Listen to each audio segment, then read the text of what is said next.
Yesterday was 10th of June. 11 years ago, something very curious, something very shocking happened in the country called Kenya. On that day, the cabinet minister in charge of internal, a man called Professor George Saitoti, was involved in a chopper crash somewhere in Ngong at a place called Kibuku Forest, alongside his assistant minister, Ora Ojode. Actually, all 6 occupants of that chopper perished. Now, 11 years later, the mystery still lingers and has never been solved, because there are a lot of question marks over this particular alleged chopper accident. Many, including this blogger, believe it was a hit. Saitoti and his colleague were assassinated. But why? Now, I've done several videos on this channel covering this George Saitoti issue, and giving great detail, including the fact that at the hotel in Mombasa, where George Saitoti spent his last night, some very interesting things happened. Because the hotel where he was officially booked to spend the night, he had his personal assistant spend the night there. And Saitoti spent the night at some unknown place, showing clear signs that even then he feared for his life. He knew something was up. You see, this whole George Saitoti issue is just mind-blowing. How does a minister in charge of internal, who is supposed to know everything, who is supposed to be the most secure member of the cabinet, because of what they know, because of what they do, etc., etc., how does the minister in charge of internal perish? But then, of course, this is Kenya. Indeed, that particular docket appears to be jinxed, because it is not only Saitoti who has lost his life while holding that docket. After him, there came Joseph Kaiseri, sudden death, very mysterious. And even before Saitoti was the late Hezekiah Oyugi. He was a permanent secretary, a very powerful permanent secretary in the same docket. Now, there are many Kenyans who believe that the events of June 10th, 2012, involving Saitoti, changed the course of Kenyan politics. And it is for the simple reason that Saitoti was a very viable presidential candidate in the expected presidential elections that ended up happening in 2013. In fact, at the time of his death, Saitoti had established a secretariat for his presidential campaign somewhere in Westlands, and he was getting a lot of visits from diplomats of foreign nations and representatives of foreign nations. For those who read politics deeply, this was a clear sign that the Saitoti presidential campaign was going to get massive foreign backing, which begged the question, what was the deal? Because foreigners make deals with Kenyan politicians with very clear objectives in mind.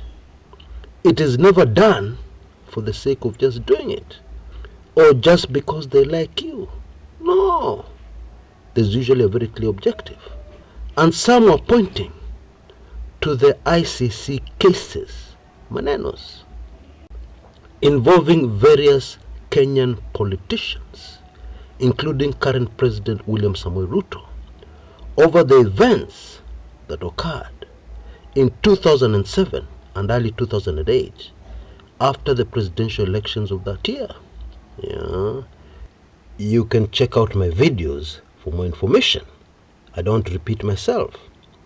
But less talked about in this incident was the person accompanying Professor George Saitoti, Oro Ojode, who was the assistant minister in the same docket, internal, And the two had forged a very close relationship, despite being on opposite sides of the political divide. Ojode was ODM, and George Saitoti was Mwai Kibaki's political party, PNU, Party of National Unity. Indeed, at the time of his death, many political observers saw Honorable Ojode as more of Professor George Saitoti's sidekick than a member of the ODM party. And there are those who say that Ojode was just unlucky. He was at the wrong place at the wrong time. I don't agree. Because if indeed this was an assassination, Ojode had to be included. For the simple reason that he was too close to Saitoti. And therefore, after the fact, if he was left alive, he would have had a mind-boggling story to tell us. So it had to be the two. Now, the family of the late Professor George Saitoti at the time came out very aggressively in the inquiry set up to tell us that they had overwhelming evidence that there was foul play in the death of their loved one.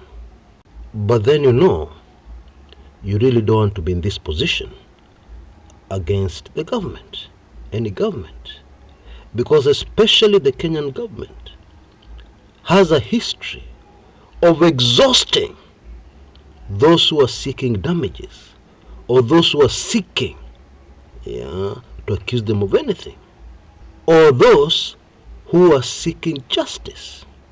A very simple example, land cases where the evidence is so obvious and the case drags on and on. You start very enthusiastically saying clearly, I want justice, we want justice. 45 years later, your voice may not be very vibrant and the case is still in court. You can imagine the exhaustion. We have had cases in Kenya by the grandchildren, I kid you not, of the person who initially started that court process seeking justice. That's Kenya for you. And we're in the season of judgment. And the blood of those Kenyans who have gone to the grave without justice is crying out to the Lord. Still, many agreed with the George Saitoti family. In fact, the autopsy was most interesting because there was clear evidence of poisoning in the bodies. Indeed, one expert said it is quite likely that everybody on that chopper was already dead long before it hit the ground, which neatly explains the very fierce, extraordinarily fierce fire inside that chopper, even when it hit the ground, probably in an attempt to destroy evidence. And this again links very neatly to the report of at least two witnesses, eyewitnesses, that they saw somebody trying to jump out of the chopper in the last few minutes as it was coming down. And maybe they did, who knows? I'm telling you, this thing was a movie. Very sad, but it was the stuff of action movies. Even stranger was the fact that in the entire inquiry, nobody brought up the issue of auto-rotation. What is auto-rotation? You see, contrary to what many people believe, when the engines of a chopper fail, it cannot just fall off from the sky. Because what happens? The blades of a chopper which normally rotate offer lift. And when the engine fails, there is a procedure that every pilot knows about, where they put the chopper into descent. And the rushing wind keeps the rotors rotating and the lift of the chopper in place. And the pilot is still able to control the helicopter and choose a spot to land. Indeed, experts say if the engines of a chopper fail, your chances of survival are much higher than if the same thing happens in an aircraft. Rest in peace, Professor George Saitoti, and Orwa Ojode.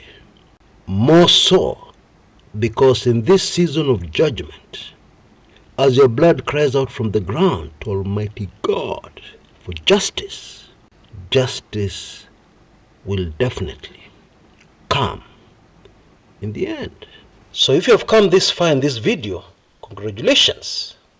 Now let me make it worth your while. In 2019, I was led into producing a set of videos on how to prosper in a dead economy, such as the one we're facing now. Because when things are the way they are now, uncertainty, economy kwisha maneno, it is also a time of great opportunity. Now when I produced those videos, there was very little response from members of this channel. Okay, things were still good then. It was difficult to see such a bleak future. It was difficult to believe whether anything like that would ever happen. But here we are now. And therefore I'm offering these videos once again. And if you're a member of my weekly intelligence briefings, you can get it at the amazing offer you see on your screens right now. The 3 sets of videos plus the 2 books, which I'm very confident will take you through what is coming. Because it is coming. Indeed, it is already here. If you're not a member, you'll have to take it at the price which was set then, which was $54. It'll still be $54. You can see details on your screens right now. I'm afraid the offer for members of WIB is very limited to 3 or 4 days, at only $13.95 or Kenya shillings 1,395. My message to you, my dear friends, because I really care, is that even if you don't take this offer, please prepare yourselves. It is terribly important that you prepare yourselves. God remember mercy for Kenya. God help the nation called Kenya. Until next time, this is Kshs Kumekucha. Weekly Intelligence Briefings number 109.